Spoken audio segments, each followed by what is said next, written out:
Hello students, welcome back. আজ class 12-এর আমরা current ইলেকট্রিসিটিতে গেলাম না, ভাগ ধারকত্বটা করেছি। আর তারপরে কারেন্ট ইলেকট্রিসিটি যাওয়ার আগে আমরা প্যারালালি লাইটের চ্যাপ্টারগুলো স্টার্ট করছি। লাইটের বেসিক কিছু কনসেপ্ট, যেটা সেই বেসিক কিছু কনসেপ্ট আজকে আমরা আলোচনা করবো, যেটা ক্লাস 10-এ হয়তো তোমরা একটু একটু করেছো, বাট ওইটাই একবার রিক্যাপ করে দিচ্ছি আর আরো কিছু অ্যাড করে নেবো। তো ক্লাস 12-এর অপটিক্স বা আলোটা আজ স্টার্ট হচ্ছে। তো অপটিক্স বা আলো তোমাদের কিভাবে আছে একটু তার আগে দেখে নাও। অপটিক্স বা আলোটা তোমাদের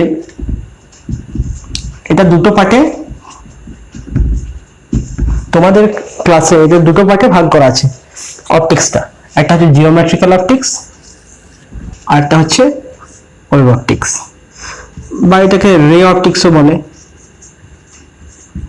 জিওমেট্রিক্যাল অপটিক্স অথবা রে অপটিক্স বলতে পারো তুমি, জিওমেট্রিক্যাল অপটিক্স অথবা রে অপটিক্স। আর একটা হচ্ছে ফিজিক্যাল অপটিক্স অথবা ওয়েভ অপটিক্স। দু রকম কেন সেটাও বলে দিচ্ছি। আচ্ছা, এই দুটো পার্টে আছে। প্রথমে জিওমেট্রিক্যাল অপটিক্স নিয়ে কিছু আলোচনা আছে, তারপরে ওয়েভ অপটিক্স নিয়ে। আচ্ছা, আলো যেটা হচ্ছে, আলোর দ্বি ধর্ম আছে, একটা হচ্ছে কণা ধর্ম, একটা হচ্ছে তরঙ্গ ধর্ম। সেটাও তোমাদের আলোচনা হবে, সেটা হবে মডার্ন ফিজিক্সে গিয়ে যেটা তোমাদের ডুয়াল নেচার হবে। আলোর যে কোনো পার্টিকেল এবং ওয়েভ, অর্থাৎ কণা এবং তরঙ্গ ধর্ম দুটোই, প্রত্যেকটা কণার বর্তমান, সেই নিয়ে আলোচনা হবে। তো এখন সেটার উপর ডিপেন্ড করে আলোটাকে দুটো পার্টে ভাগ করা হয়েছে, একটা জিওমেট্রিক্যাল, একটা ওয়েভ। জিওমেট্রিক্যাল বলতে জ্যামিতিক আলোক বিজ্ঞান, আর এটা ওয়েভ অপটিক্স বা ফিজিক্যাল অপটিক্স বলতে ভৌত আলোক বিজ্ঞান। জ্যামিতিক আলোক বিজ্ঞান তোমরা বুঝতেই পারছো, এখানটাতে আলোর কণা ধর্ম নিয়ে আলোচনা হবে। এই পার্টটাতে আলোর কণা ধর্ম নিয়ে, কণা ধর্ম বলতে রশ্মির যে গতিপথ, রশ্মি থাকবে তো আলোক রশ্মির গতিপথ নিয়ে, এবং সেই গতিপথে আলোক রশ্মির কিভাবে তার গতিপথ চেঞ্জ করবে, তার গতিপথে আচরণগুলো কিরকম করবে, সেই নিয়ে জিওমেট্রিক্যাল অপটিক্সটা। ওয়েভ অপটিক্সটা পুরোপুরি তার তরঙ্গ ধর্ম নিয়ে আলোচিত হবে ওয়েভ অপটিক্স। তাহলে জিওমেট্রিক্যাল অপটিক্সে তোমার আর কি আছে, তোমাদের যে বইয়ে যেগুলো হচ্ছে, সেটা হচ্ছে রিফ্লেকশন, রিফ্রাকশন, আলো প্রতিফলন, প্রতিসরণ, এই সবগুলো নিয়ে আলোচিত হবে।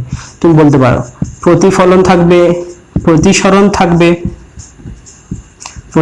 প্রতিসরণ, আর তোমার যেগুলো থাকছে দর্পণের মধ্যে প্রতিফলনটা, লেন্স বা প্রিজম, এই সকল থাকবে। এগুলোর মধ্যে প্রতিসরণটা, এবং আলোকীয় যন্ত্রাদি, এবং যেটা থাকছে আলোকীয় যন্ত্রাদি, বিভিন্ন অপটিক্যাল ইনস্ট্রুমেন্ট নিয়ে আলোচনা হবে। এই ক্ষেত্রে ওক্ষেত্রে তোমার রশ্মির গতিপথ নিয়ে যখন হচ্ছে ইন্টারফারেন্স, তরঙ্গ ধর্ম নিয়ে যখন হচ্ছে ইন্টারফারেন্স হবে, সমবর্তন, অপবর্তন যেগুলো হচ্ছে আর কি, সমবর্তন, অপবর্তন ইত্যাদি নিয়ে আলোচনা হবে, ঠিক আছে। তাহলে আমরা প্রথমে কোনটা যাবো? জিওমেট্রিক্যাল অপটিক্সে যাব, কারণ ফার্স্ট পার্ট আমাদের এই দিকটাতে আলোচিত করা হবে, অর্থাৎ রশ্মির যে গতিপথ নিয়ে আমরা আলোচনা করব ফার্স্ট আলোর অপটিক্সের। তাহলে আমরা চলে যাচ্ছি জিওমেট্রিক্যাল অপটিক্সে, জ্যামিতিক আলোক বিজ্ঞান বলতে পারছো যে জায়গাটা। তো জিওমেট্রিক্যাল অপটিক্সে যখন যাচ্ছি, রে অপটিক্স সহজেই লেখা যায় আর কি। রে অপটিক্সে যখন আমরা যাচ্ছি, প্রথমে রে বা রশ্মি সম্পর্কে তো আমাদের আইডিয়া আছে প্রত্যেকে। তারপরে তুমি যে কোনো দুটো মাধ্যম হবে, অর্থাৎ রে অপটিক্স নিয়ে দুটো মাধ্যম, একই মাধ্যমের মধ্যে দিয়ে আলো যখন যাচ্ছে, সিম্পল তুমি একটা জায়গা দিয়ে যদি ছোটাছুটি যাচ্ছ, কোথাও কোনো ডিস্টারবেন্স না হয়, তাহলে কি হবে? গতিপথটা আমাদের চেঞ্জ হয় না নর্মালি। এক্ষেত্রেও তাই, আলোকে যদি কোথাও বাধা না দেওয়া হয়, এবং অথবা আলো কোথাও যদি কোনো অবস্টেকেল, কোনো বাধা বা কোনো বিভেদ তল বলছি আর কি ওটাকে, সেখানে যতক্ষণ না ও ধাক্কা খাচ্ছে, ততক্ষণ ওর গতিপথের কোনো চেঞ্জই হবে না। তার মানে কি হচ্ছে, এবং সেই ধাক্কা খাওয়ার যে বিভেদ তলটা অথবা যে মাধ্যমটার চেঞ্জটা আসবে কখন? যখন দুটো মাধ্যম হবে, একটা মাধ্যম থেকে আরেকটা মাধ্যমে যাবে, তখন দুটো মাধ্যমের মাঝে একটা দেওয়াল হবে, প্রাচীর হবে বলতে পারো, ঠিক আছে, ওয়াল থাকবে, সেই জায়গাটাকে বলে বিভেদ তল। রশ্মি হলো, দর্পণ সম্পর্কে তোমাদের আইডিয়া আছে, মিরর বা দর্পণ। তো আমরা যেটা করছি, প্রথমে আমরা দেখবো একবার যে যে অপটিক্স হচ্ছে আলোর, জানি এটা, তাও একবার দেখে নিচ্ছি আলোর আচরণটা কি রকম হবে। একটা আলোক রশ্মি যখন, আলোক রশ্মির আচরণ বলতে পারো, কোন কন্ডিশনে আলোক রশ্মির আচরণ বা বিহেভিয়ারটা কি হবে, কখন, যখন দুটো মাধ্যমের বিভেদ তলে ও আপতিত হবে, সেই কন্ডিশনে আলোক রশ্মির আচরণ কেমন হবে। তাহলে আমি এই ক্ষেত্রে একটা জিনিস বলে দিচ্ছি যে দুটো মাধ্যমের বিভেদ তল যেটা আসছে, এটাকে আমি ধরলাম এটা হচ্ছে একটা দুটো মাধ্যমের বিভেদ তল। তো দুটো মাধ্যমের বিভেদ তল বলতে এটাকে আমি ধরছি মিডিয়াম 1 মাধ্যম, এটা 1 নম্বর, আর এটা হচ্ছে মাধ্যম 2। তাহলে মাঝে এটাতে আমার ভাগ করে রেখেছে, তাহলে এই জায়গাটা হচ্ছে আমার বিভেদ তল। দুটো মাধ্যমকে কি করেছে, আলাদা করে দিয়েছে। তাহলে এক্ষেত্রে আমার কি হবে, রশ্মি যদি দুটো মাধ্যমে এই বিভেদ তলে এসে আপতিত হয়, অর্থাৎ এক্ষেত্রে এসে পড়লো, তাহলে কি হবে, তাহলে কি হবে, তাহলে এই রশ্মিটাকে আমরা কি বলি, আপতিত রশ্মি বা ইনসিডেন্ট, আপতিত রশ্মি বা ইনসিডেন্ট রে, বা এটাকে আমরা বলি ইনসিডেন্ট রে। এখান থেকে আগেও বলেছি, আবার দেখে নাও, এটাকে আমরা কি বলি, নরমাল, এটাকে আমরা বলি নরমাল বা অভিলম্ব, এটাকে আমরা বলি নরমাল বা অভিলম্ব। এখানে এসে, আর এই যে কোণটা, এটা হচ্ছে আপতন কোণ বা ইনসিডেন্ট অ্যাঙ্গেল। এখানে এসে তিনটে ঘটনা ঘটবে, তিনটে ঘটনা ঘটবে। প্রথম, এখানে এসে ধাক্কা খেলো, ধাক্কা খাওয়ার পর এইদিকে বেরিয়ে গেল, এইদিকে বেরিয়ে গেল, একটা অংশ কোন দিকে বেরিয়ে গেল, এইদিকে বেরিয়ে গেল। এইটাকে আমি কি বলবো, প্রতিফলিত রশ্মি, অথবা কি বলবো, প্রতিফলন। পুরো জিনিসটাকে, ঘটনাটাকে বলবো প্রতিফলন। এটা হচ্ছে 1 নম্বর। এই কোণটা হবে সমান, জানো তোমরা কি, প্রতিফলন কোণ আর আপতন কোণ পরস্পর সমান হয়, এটা প্রতিফলনের সূত্র। এই কোণটা হবে প্রতিফলন কোণ, এটাকেও আই লিখছি আমি আর কি, এটাকেও আই লিখছি। দ্বিতীয় মাধ্যমে যখন যাই, তোমরা জানো মাধ্যমের উপর ডিপেন্ড করে রশ্মির গতিপথটা কিছুটা বেঁকে যায়। তাহলে এটা কি হবে, প্রতিশ্রিত রশ্মি, এটা হচ্ছে প্রতিশ্রিত রশ্মি, কারেক্ট, এটা হয়ে যাচ্ছে প্রতিশ্রিত রশ্মি। আপতিত রশ্মি, প্রতিফলিত রশ্মি, প্রতিশ্রিত রশ্মি। এই কোণটা হবে প্রতিসরণ কোণ আর, এই কোণটা হচ্ছে প্রতিসরণ কোণ আর। তাহলে এক্ষেত্রে দেখো তিনটি ঘটনা ঘটলো, দুটো এখনো লিখেছি আমি, একটা আর দুটো। আলোক রশ্মি যখন কোনো একটা মাধ্যমের বিভেদ তলে এসে আপতিত হয়, দুটো মাধ্যমের বিভেদ তলে এসে যদি আপতিত হয়, তার আলোক রশ্মির তিনটি ঘটনা ঘটবে। 1 নাম্বার, কিছুটা অংশ প্রতিফলিত হবে, কিছুটা অংশ প্রতিসৃত হবে, অর্থাৎ 1 নাম্বার হচ্ছে কিছুটা অংশ কি হবে, প্রতিফলন হবে আলোর। 2 নাম্বার হচ্ছে কিছুটা অংশ কি হবে, প্রতিসরণ হবে, কারেক্ট। 3 নাম্বার, বাকি একটা অংশ থেকে যায়, যেটা কি হবে, এই দুটো মাধ্যমের যে বিভেদ তলটা রয়েছে, অর্থাৎ দ্বিতীয় মাধ্যমে এসে পড়ছে, সেই দ্বিতীয় মাধ্যম দ্বারা অ্যাবসর্পশন হয়, অর্থাৎ কি হয়, শোষণ হয়। তাহলে বাকি অংশটা কি হচ্ছে, দ্বিতীয় মাধ্যম, এই যে মাধ্যম 2 দিয়ে শোষিত হবে,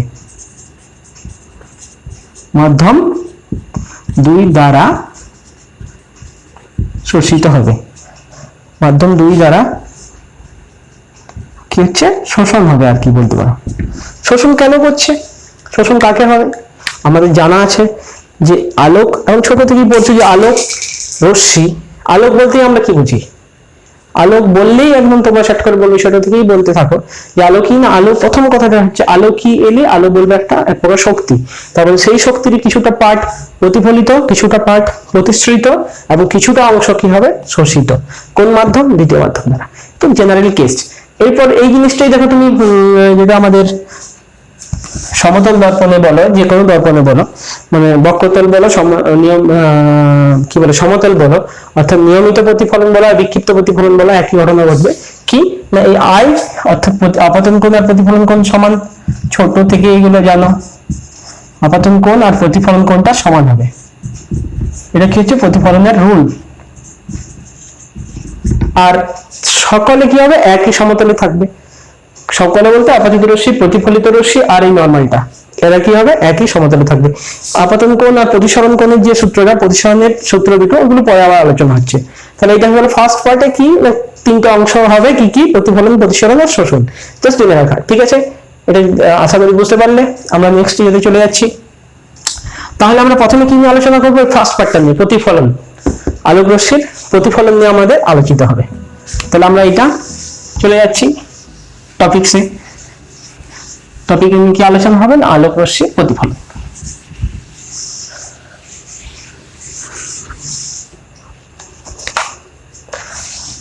আমাদের যেটা আলোচিত হবে সেটা হচ্ছে প্রতিফলন, কারেক্ট, বা রিফ্লেকশন। প্রতিফলন বা রিফ্লেকশন। তা রিফ্লেকশন নিয়ে আলোচনা হবে।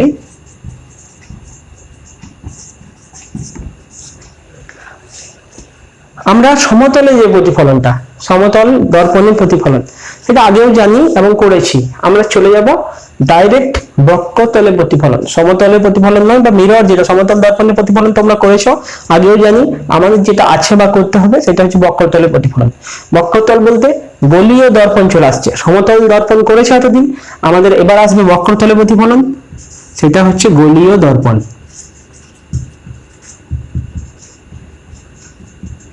স্ফেরিক্যাল মিরর,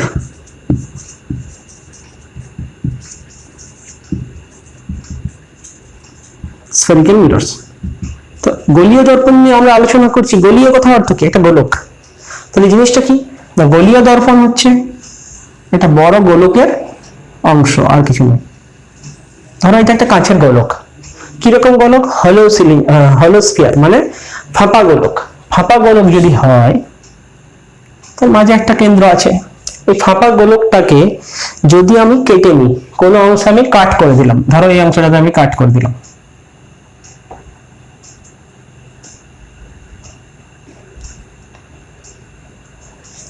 কাট করে দিলাম, ঠিক আছে। তাহলে আমার কি রইল, এই অংশটা আমার রইল না একদম। এখন আমি এই অংশটা আমার রইল না, শুধু রয়ে গেল একটাই অংশ। এটাকে আমি বলছি গলীয় দর্পণ। কি, একটা গোলকের ক্ষুদ্রতম অংশ। এইবার এই গলীয় দর্পণটা দুটো পার্টে ভাগ হয়ে যায়, দুটো পার্টে ভাগ হয়ে যায়। কি কি, এক নম্বর হচ্ছে অবতল দর্পণ, এক নম্বর হচ্ছে অবতল দর্পণ। অবতল দর্পণ বা এটাকে বলে কনকেভ মিরর।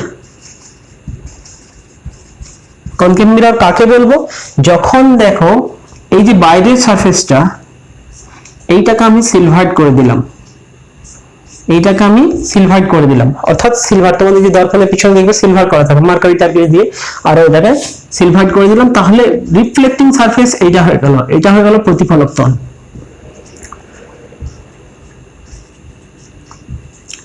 রিফ্লেক্টিং সারফেস বা প্রতিফলক তল। তো প্রতিফলক তলটা যখন ভিতরে থাকবে, সেটা কি হয়ে গেল, অবতল দর্পণ। দুই নম্বরে যাচ্ছ উত্তল দর্পণ। দুই নম্বরে যাচ্ছ উত্তল দর্পণ। এটাকে কি বলছি আমি, কনভেক্স মিরর। Convex mirror.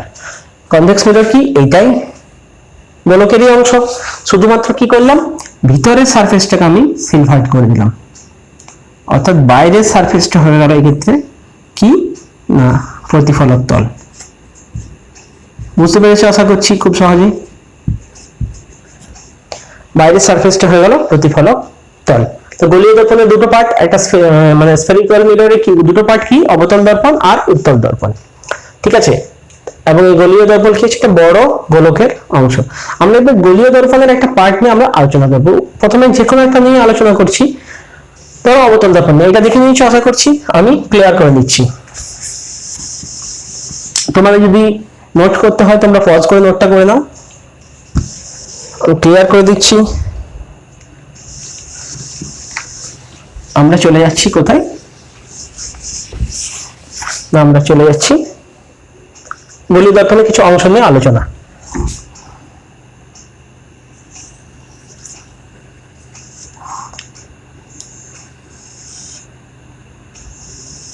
একটা গোলক ছিল, এই গোলকের একটা অংশ কাট করেছিলাম, আমি বলেছিলাম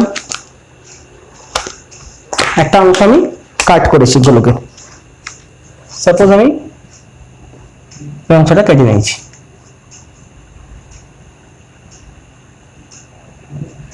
এই অংশটা আমি কেটে নিয়েছি গোলকের।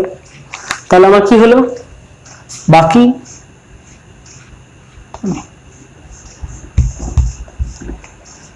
আমি কেটে নিয়েছি। এই গোলকের একটা সেন্টার থাকবে, অবশ্যই একটা সেন্টার থাকছে, কারেক্ট। আর এবং এটা এটা হয়ে গেল একটা দর্পণটা, কাটে এই দিকের অংশটা হয়ে গেল একটা দর্পণ। দর্পণের যেটা মধ্যবিন্দু, একদম যেটা মধ্যবিন্দু,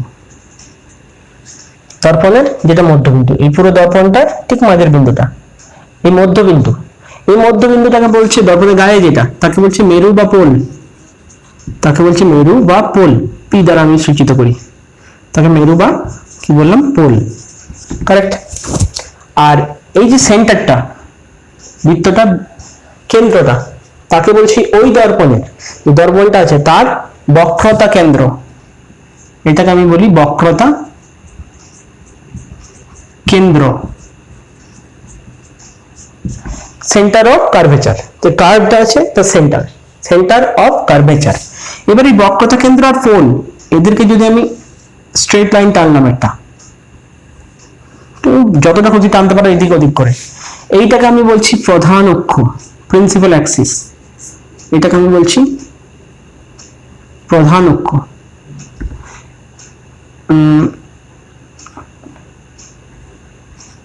এটাকে বলছি আমি কি বললাম, প্রিন্সিপাল অ্যাক্সিস বা প্রধান অক্ষ, ঠিক আছে, বুঝতে পেরেছ?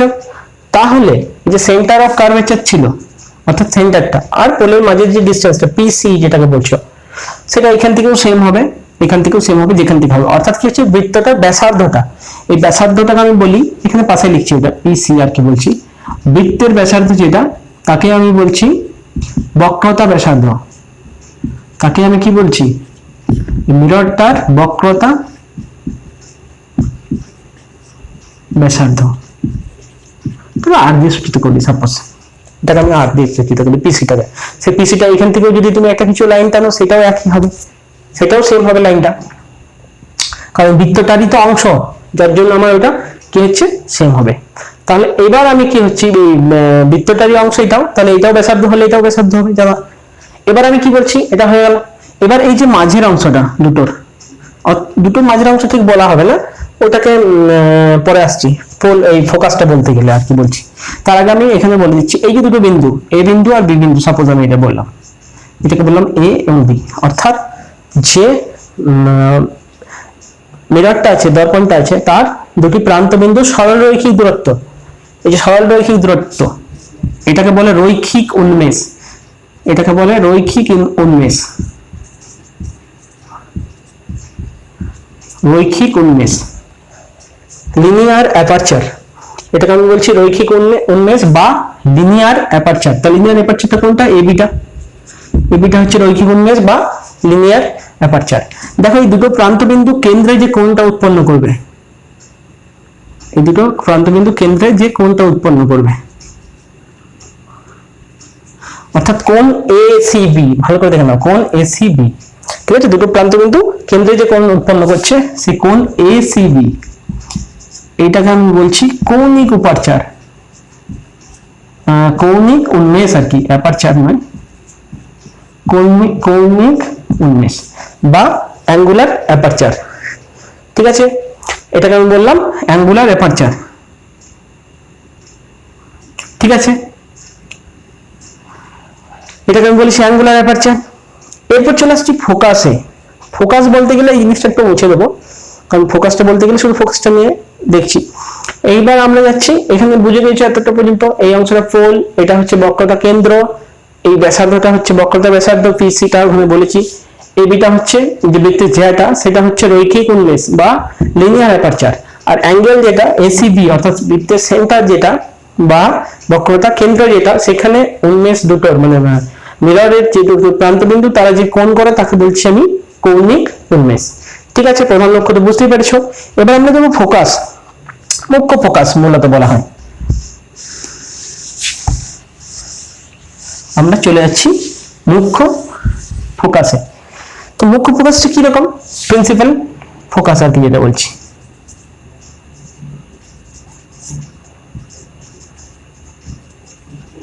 মুখ্য ফোকাস কি না, যখন কোনো প্যারালাল রে অর্থাৎ সমান্তরাল রশ্মিগুচ্ছ, কার সমান্তরাল না প্রধান অক্ষের, এটা সাপোজ একটা প্রধান অক্ষ, প্রধান অক্ষের সমান্তরাল রশ্মিগুচ্ছ কোনো দর্পণে এসে আপতিত হয়।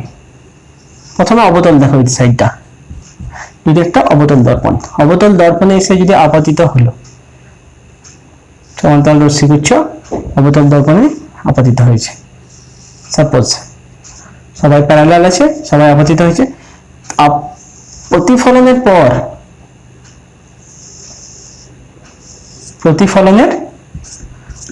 কি হবে, সরি, প্রতিফলনের পর তারা যদি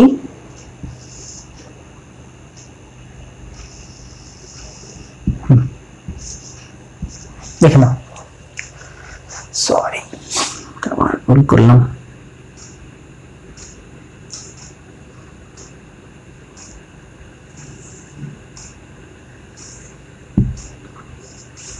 দেখো অনেকগুলো রশ্মি আছে বলে এখানে এটা হেজিং হয়ে গেল।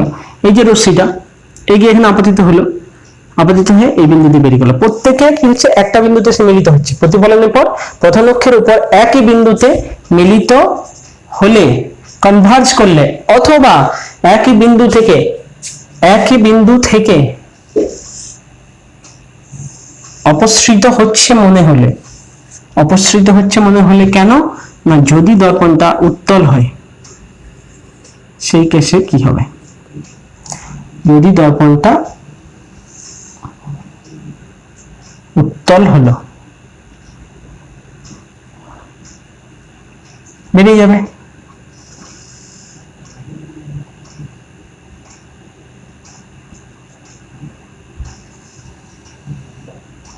এইভাবে বেরিয়ে গেল, ঠিক একই রকম এই দিকটাও আপতিত হলো,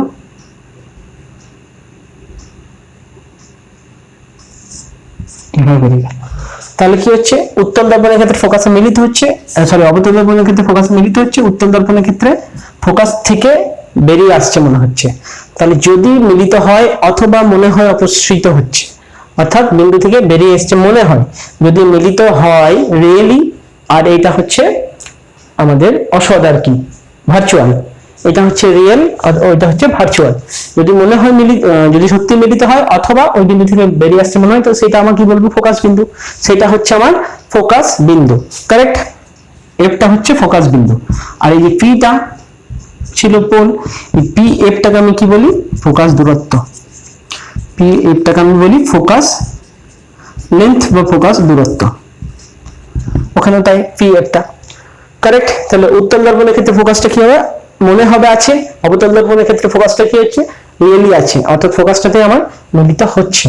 তাহলে উত্তল দর্পণে মনে হবে ফোকাস থেকে বেরিয়ে আসছে, তাহলে আমার এটা হয়ে গেল মুখ্য ফোকাস। কিন্তু যদি এই রে গুলো পরস্পরের সমান্তরাল আছে কিন্তু প্রধান অক্ষের সমান্তরাল না হয়, তাহলে কি হবে, কিন্তু রে গুলো আমার কি বললাম, পরস্পরের সমান্তরাল আছে কিন্তু প্রধান অক্ষের সমান্তরাল নেই, সেক্ষেত্রে কি হবে আমি অবতল দিয়ে দেখাচ্ছি। সাপোজ এরকম ভাবে আছে, এরকম, তাহলে ওরা কি হবে, ঠিক এসে বেরিয়ে যাবে এদিকে, এরও এদিকে বেরিয়ে যাবে, ঠিক আছে, সরি একদম ভুল হয়ে গেছে, সমান্তরাল ভাবে এলো কিন্তু এইখানে ধাক্কা খেলো, এরকম ভাবে বেরিয়ে গেল। তাহলে কি হলো, এই বিন্দুতে মিলিত হলো, ভালো করে দেখে নাও, এই বিন্দুতে মিলিত হলো, প্রধান অক্ষের উপরে আর মিলিত হলো না, প্রধান অক্ষ থেকে বাইরে মিলিত হলো। এইটা দেখতে পাবে এখান থেকে লাইন টানলে ঠিক ফোকাসের কাছে নিচেই থাকবে। এই যে তলটা, যে তলটাতে ও থাকছে, যে তলটাতে ও থাকছে, সেই তলটাকে আমি বলছি ফোকাস তল, আর অন্য যে বিন্দুগুলোতে মিলিত হচ্ছে সেই বিন্দুগুলোকে বলছি গৌণ ফোকাস। একটা তলের মধ্যে থাকবে, তুমি বলতে পারো একটা তল, সেই তলের মধ্যে সব ফোকাস গুলো থাকবে, যারা পরস্পরের সমান্তরাল কিন্তু প্রধান অক্ষের সমান্তরাল নয়, তারা অন্য ফোকাসের ঠিক নিচে অথবা এটাও নিচে এদিক ওদিক থাকবে ভার্চুয়ালি, মানে এটা যদি ফোকাস বিন্দু হয়, এটা যদি ফোকাস বিন্দু হয়, তাহলে কি হবে, ওরা সকলে এই তলটার মধ্যে থাকবে, অর্থাৎ ফোকাস থেকে নিচেই থাকবে এদিক ওদিক করে। তাহলে সেই তলটাকে আমি কি বলছি, ফোকাস তল। ঠিক আছে, পুরো জিনিসটাকে আমি বলছি ফোকাস তল, আর অন্যান্য যে বিন্দুগুলোতে মিলিত হচ্ছে তাদেরকে আমি বলছি গৌণ ফোকাস। এটাকে আমি কি বলি, ফোকাল প্লেন, যেটা কি ফোকাস তল বা ফোকাল প্লেন। ঠিক আছে, কারেক্ট। মুখ্য ফোকাস হয়ে গেল, গৌণ ফোকাসও তোমরা দেখলে, এটা ফোকাস তলটাও দেখলে। এরপর আমরা চলে যাচ্ছি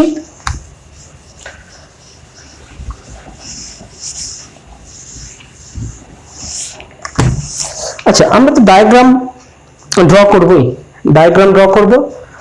যে কোনো অপটিক্সে যখন করবে তখন তাদের ইমেজ গঠন করতে হবে, অর্থাৎ যে কোনো আমাদের প্রতিবিম্ব গঠন হবে। প্রতিবিম্ব গঠন করতে গেলে অথবা বিভিন্ন সমীকরণ প্রমাণ করতে গেলে আমাদের কি করতে হবে, ডায়াগ্রাম ড্রটাও করতে হবে অবশ্যই। তাহলে সেই ক্ষেত্রে তার কিছু রুলস থাকবে। রুলসগুলো কিরকম হবে না, কিছু কিছু আমাদের নিয়ম মানতে হয়। যে নিয়মটাকে বলি চিহ্ন সম্পর্কিত নিয়ম বলতে পারো, সাইন কনভেনশন বলে। ঠিক আছে, চিহ্ন সম্পর্কিত নিয়ম বা সাইন কনভেনশন।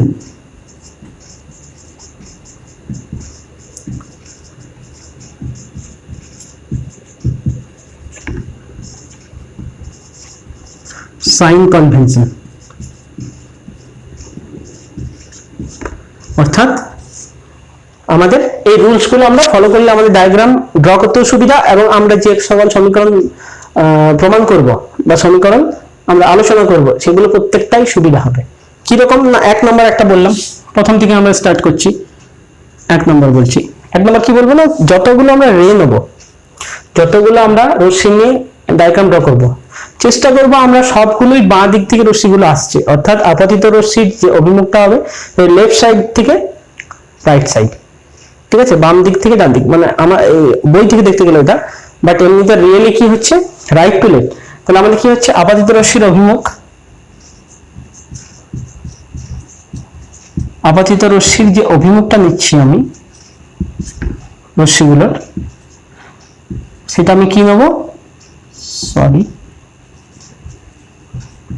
অভিমুখ কি নেব না, লেফট টু রাইট, অর্থাৎ বাম দিক থেকে ডান দিকে, লেফট থেকে রাইটে নেব। ঠিক আছে, বাম দিক থেকে ডান দিকে নেব। এখানে একটা ড্র করেই দেখিয়ে দিচ্ছি। এটা একটা আমাদের আবর্তন দর্পণ নিয়েছি আমি। তাহলে আমি কি বলছি, আপাতিত রশ্মির অভিমুখ লেফট থেকে রাইট, দ্যাট ইজ এই দিক থেকে সর্বদা আমি ড্র করার চেষ্টা করব। উত্তল দর্পণ থাকলেও এই দিক থেকে আমরা ইয়ে করা করব। এটা হচ্ছে আপাতিত রশ্মির অভিমুখ, আপতিত রশ্মি বা ইনসিডেন্ট রে যেটা হচ্ছে রাইট সাইড থেকে আমার।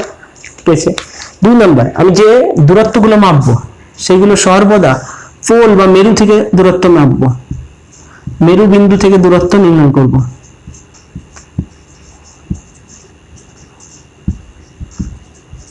দূরত্ব নির্ণয় করা হবে, যত দূরত্ব হবে সব মেরু বিন্দু থেকে দূরত্ব নির্ণয় করা হবে। কারেক্ট। কিরকম, মেরু বিন্দু কোনটা, ঠিক এই পয়েন্টটা। তাহলে আমরা যে দূরত্বগুলো মাপবো সবার প্রথম আমি পি থেকে স্টার্ট করব, ওখান থেকে আমি দূরত্ব মাপতে স্টার্ট করব, তবেই তো আমার সাইন ঠিক হবে, তবেই তো আমার সাইন ঠিক হবে। কারণ তুমি একটা জিনিস দেখো, তুমি এইখান থেকে এইদিকে মাপছো, তাহলে বাম দিক হচ্ছে, কিন্তু তুমি একই দূরত্ব এখান থেকে ওইদিকে মাপলে তার আবার সাইনটা ডান দিক হচ্ছে। তোমরা তো ভেক্টর রাশি করেইছো, ভেক্টর রাশি কি হয়, অভিমুখটা উল্টে যায়, এখানেও তাই, লাইটের অভিমুখটা উল্টে যাবে, সেই ক্ষেত্রে ভুল হয়ে যাবে। তাহলে 3 নম্বর আমি কি করব, 3 নম্বর যেটা নেব সেটা নিচ্ছি, যে আপাতিত দূরত্বটা মাপছি, দূরত্বর মেরু থেকে যখন স্টার্ট করলাম, যদি মেরু থেকে বাম দিকে নিই, অর্থাৎ আপাতিত রশ্মির ডান দিকে নিচ্ছি, তাহলে আপাতিত রশ্মির অভিমুখে, আপাতিত রশ্মির আমি বললাম অভিমুখে, একই দিকে যদি হয়, আপাতিত রশ্মির অভিমুখে আমার দূরত্ব কি হবে, অলওয়েজ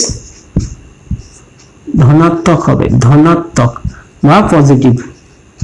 দ্যাট ইজ দূরত্বগুলো আমার পজিটিভ হবে, মানে দূরত্বের আগে আমি কি ধরবো, প্লাস ধরবো, অর্থাৎ আমার কি হচ্ছে ধরো 20 সেন্টিমিটার দূরত্ব আছে, দর্পণ থেকে 20 সেন্টিমিটার দূরে, যদি ওই ডান দিকে থাকে তাহলে মানে আপাতিত রশ্মির অভিমুখে দূরত্বটা মাপা হয়, তাহলে সেইটা হবে প্লাস 20, আর যদি উল্টো দিকে হয় মাইনাস। এখন বলে দিচ্ছি, আর অভিমুখে বলতে কিরকম হলো, এইখান থেকে স্টার্ট করেছো, দ্যাট ইজ এই দিকে, যদি এই দিকে দূরত্ব মাপো তাহলে যে দূরত্বই হোক, প্রতিবিম্ব হোক বস্তু হোক, তাহলে সেইটা হবে ধনাত্মক, পজিটিভ।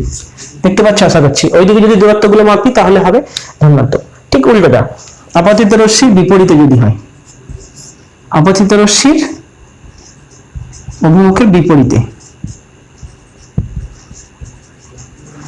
রশ্মির বিপরীত অভিমুখী হচ্ছে, তাহলে কি হবে আমার, অবশ্যই দূরত্ব সেক্ষেত্রে হয়ে যাচ্ছে নেগেটিভ, দূরত্ব হয়ে যাচ্ছে নেগেটিভ বা ঋণাত্মক, ঋণাত্মক বা নেগেটিভ। কিরকম হয়ে গেল, দূরত্বটা যদি তুমি এই দিকে মাপো, অর্থাৎ অভিমুখটা ঠিক এই দিকে হচ্ছে, দেখো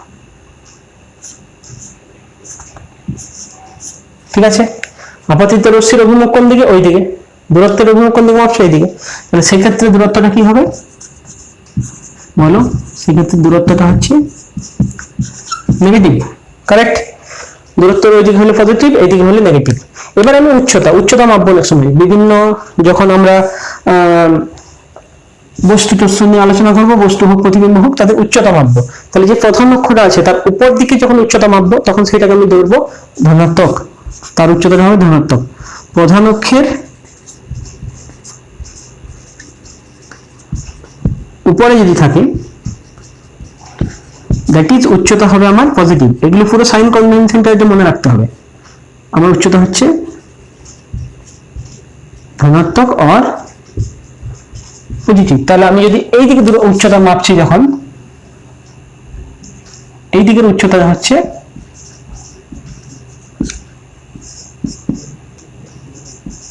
পজিটিভ, কারেক্ট। উপরের দিকে যখন উচ্চতা মাপছি পজিটিভ, প্রধান অক্ষের নিচের দিকে যদি হয় উচ্চতা দ্যাট ইজ নেগেটিভ। প্রধান অক্ষের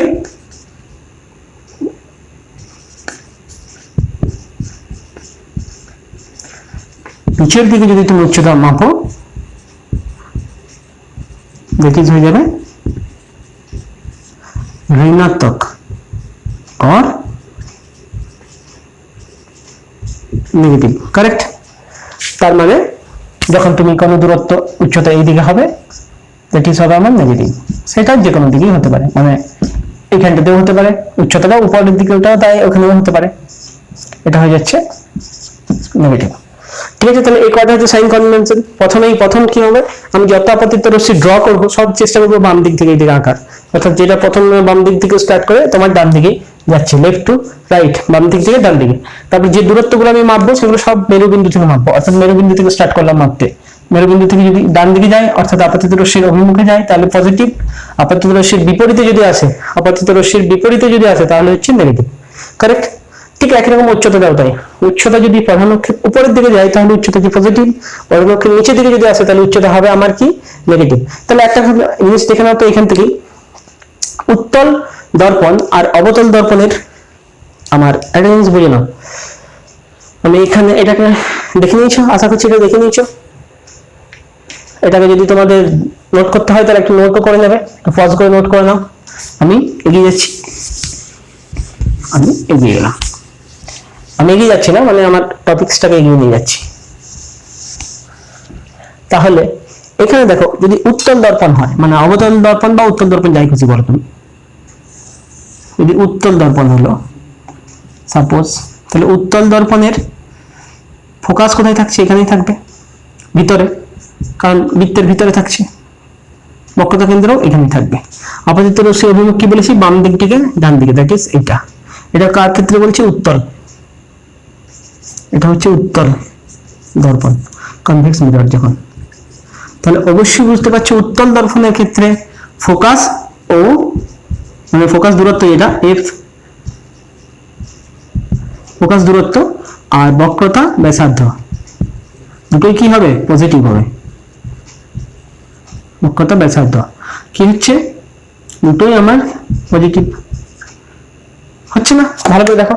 পোল থেকে তো স্টার্ট করেছে দূরত্বটা, অর্থাৎ এইদিকে এফ এইদিকে সি, এটা এফ আর এই পুরোটা হচ্ছে আর বক্রতা ব্যাসার্ধ। কারেক্ট?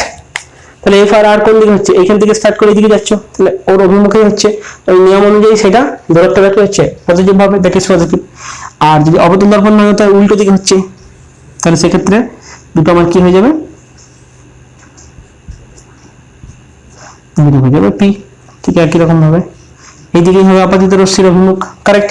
বাম দিক থেকে ডান দিকে এর এফ হবে এখানে আর সি হবে ধরো এখানে, বোঝাও। কারেক্ট? তার মানে এটা পি, তাহলে উল্টো দিকে মাপছো, এইদিকে মাপছো, এফটা কোন দিকে মাপছে, এখান থেকে এইদিকে আসছে, সিটাও কোনখানে এইদিকে আসছে, এর পুরো উল্টো দিকে। তার মানে অবতল দর্পণের ক্ষেত্রে আমার যেটা হচ্ছে, এটা উত্তলের হলো, এটা অবতল, আর এটা উত্তল দর্পণ, এটা হচ্ছে অবতল দর্পণ। অবতল দর্পণের ক্ষেত্রে আমার ফোকাস দূরত্ব যেটা হচ্ছে বা এফ যেটা হচ্ছে সেটাও, এবং বক্রতা ব্যাসার্ধ দুটোই নেগেটিভ, মনে রাখবে। বক্রতা ব্যাসার্ধ কি হচ্ছে, সাইন কনভেনশন তোমরা নিজেদের মতোই করতে পারো, তোমরা জিনিসটাকে আবার উল্টো দিকেও লিখতে পারো, তোমরা ওই দূরত্বটাকে পজিটিভ নেগেটিভ, এই দূরত্বটাকেও পজিটিভ, এটাও ধরতে পারো।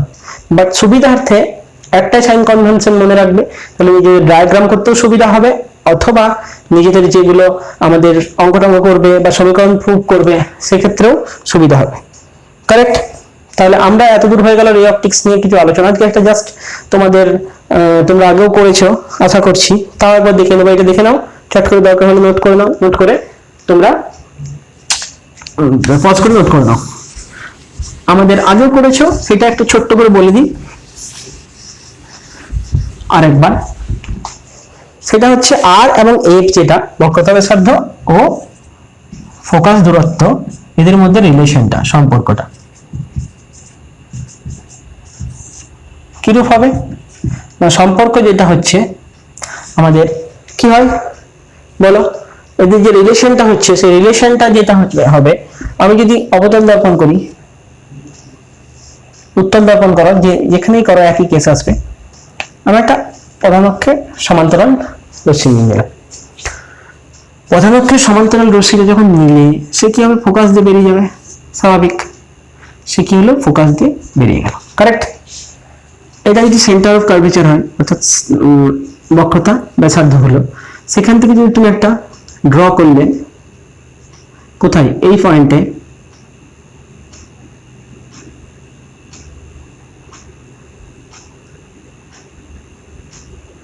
লাইন ড্র করলে, সেই লাইনটা কি হবে, এটা ধরো এ, এটা ধরো বি রশ্মি, এবি রশ্মি এসে বি পয়েন্টে পড়েছে, বি পয়েন্ট থেকে যে সি যে লাইনটা টেনেছি সেটা কি হবে, অবশ্যই লম্ব হবে। কোন পয়েন্টে, বি পয়েন্টে, কারণ যে কোনো বৃত্তের যে ব্যাসার্ধটা সেটা কি হয়, সেই বিন্দুতে লম্ব হয়। আমাদের জ্যামিতিক নিয়ম আমরা জানি, কেন ওই বিন্দুতে স্পর্শক আঁকলে দেখবে ব্যাসার্ধ আর স্পর্শক পরস্পরে লম্ব হবে। তাহলে বি বিন্দুতে যে সিটা আমি, বিসি হচ্ছে লম্ব, তাহলে এটা কি হয়ে যাবে, আই, আপতন কোণ। তাহলে একই নিয়ম অনুযায়ী এটাও হয়ে যাবে আই, প্রতিফলন কোণ। তাহলে এবিসি এবং সিবিএফ দুটোই সেম। কারেক্ট? বুঝতে পেরেছো?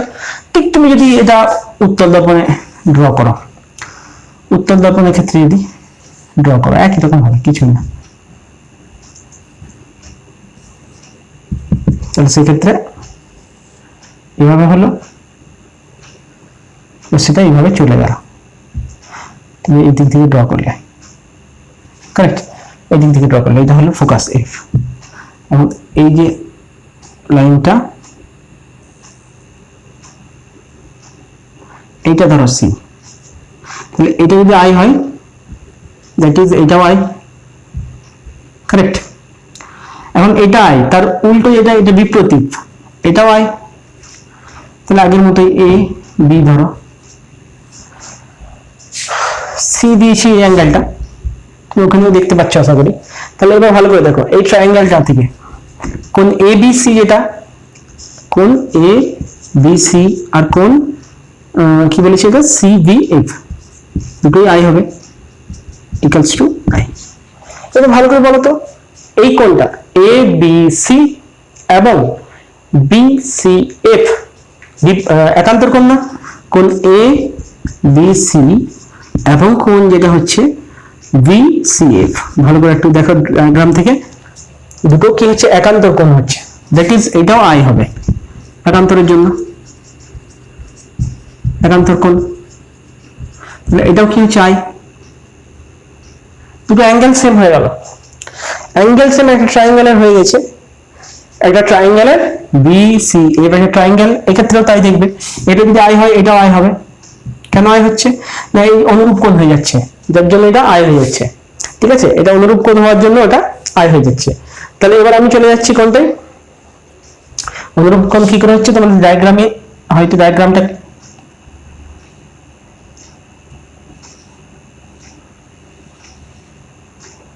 এই যে এই লাইনটাতে এই কোণটা সমান এই কোণটা হবে, তার জন্য এটা অনুরূপ কোণ, এটাও আই এটাও আই, এটা হচ্ছে ওটা উত্তল দর্পণের জন্য, এটা অবতল দর্পণের জন্য, একই রকম শুধু। তাহলে আই আই হয়ে গেছে। তাহলে দুটো একটা ট্রায়াঙ্গেলে দুটো কোণ সমান, তার মানে কি হচ্ছে ওটা সমদ্বিবাহু ত্রিভুজ হচ্ছে।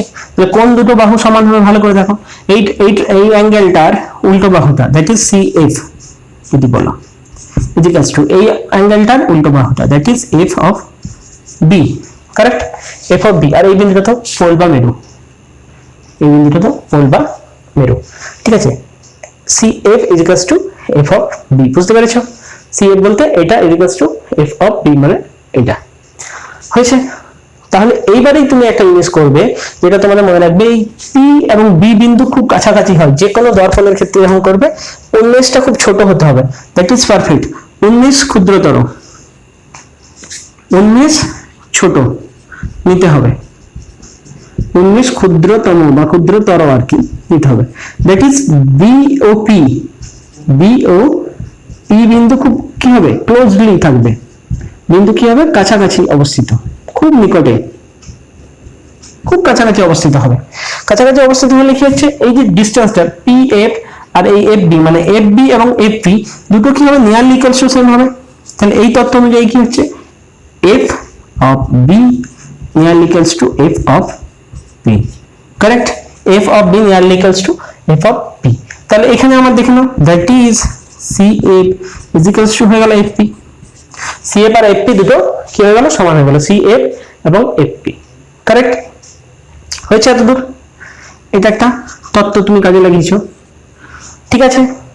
তাহলে এবার আমার বক্রতা ব্যাসার্ধ কোনটা, বক্রতা ব্যাসার্ধ আর সমান হচ্ছে পিসি, তাহলে এটা কি সি এফ আর এফ পি এর অ্যাডিশন, সি এফ আর এফ পি এর অ্যাডিশন, তাহলে 2 ইন্টু এফ পি হয়ে গেল বা পি এফ হয়ে গেল, উল্টোটা বলে যদি 2 ইন্টু এফ পি বা পি এফ যা বলবে কিছু নেই, is equals to 2 into pf, cf R pf সমান বলে আমি 2 into pf পেয়ে গেছি। এই pf বা fp যেটা বলছো এই ক্ষেত্রে কি হচ্ছে, pc টাও বক্রতা ব্যাসার্ধ r হচ্ছে, আর pf যেটা হচ্ছে সেটা হচ্ছে ফোকাস f। তুমি দুটো যদি নেগেটিভ নাও, p থেকে যেহেতু উল্টো দিকে ধরছো, মাইনাস এখনই সাইন কনভেনশন অনুযায়ী বললাম না, তাহলে এটা হচ্ছে 2 into f, এটা হয়ে যাচ্ছে 2 into f, এটাও নেগেটিভ এটাও নেগেটিভ মিলে ক্রস হয়ে যাবে আর কিছু না। তাহলে আমার রিলেশনটা কি বেরিয়ে গেল, r equals to 2, that is বক্রতা ব্যাসার্ধে হচ্ছে ফোকাসে ডবল, ঠিক আছে, বক্রতা ব্যাসার্ধ হচ্ছে ফোকাসে ডবল। তো তোমাদের এতদূর রিলেশন রইলো, ঠিক আছে। ফার্স্ট আমাদের যে ক্লাসটা, নেক্সট ক্লাসে আমরা চলে যাবো এরপর ডায়াগ্রাম থেকে কি করে আমাদের কি বলে ওগুলোকে ইমেজ আর কি করে অবজেক্ট মানে বস্তু এবং প্রতিবিম্ব কি করে নির্ণয় করতে হয়। তাহলে আশা করি তোমাদের বুঝতে পেরেছো এবং তোমাদের কাজে লেগেছে। তো যদি কাজে লাগে তাহলে কি করবে আগেই জানো, লাইক করবে, শেয়ার করবে, আর নতুন হলে আরও বলেছি এখনো বলছি নতুন হলে কি করবে, সাবস্ক্রাইব তো আশা করি তোমরা করেওছো এবং করাও যতদূর পারবে। আর পড়তে থাকা অপটিক্সটা জানাও কেমন হচ্ছে কমেন্টসে, তাহলে নেক্সট ভিডিওতে কি দরকার আছে সেটাও জানাও। যতদূর পারবো এগোবো, কারেন্ট ইলেকট্রিসিটিটাও একই সাথে প্যারালালি এগিয়ে যাবো। তোমরা কারেন্ট ইলেকট্রিসিটিটাও পড়তে থাকো, ভালো করে পড়তে থাকো বাড়িতে, কারণ এখন তো যা অবস্থা বেরোনো যাবে না, যত না বেরোবে ততই ভালো, বাড়িতেই তোমরা ক্লাস করো।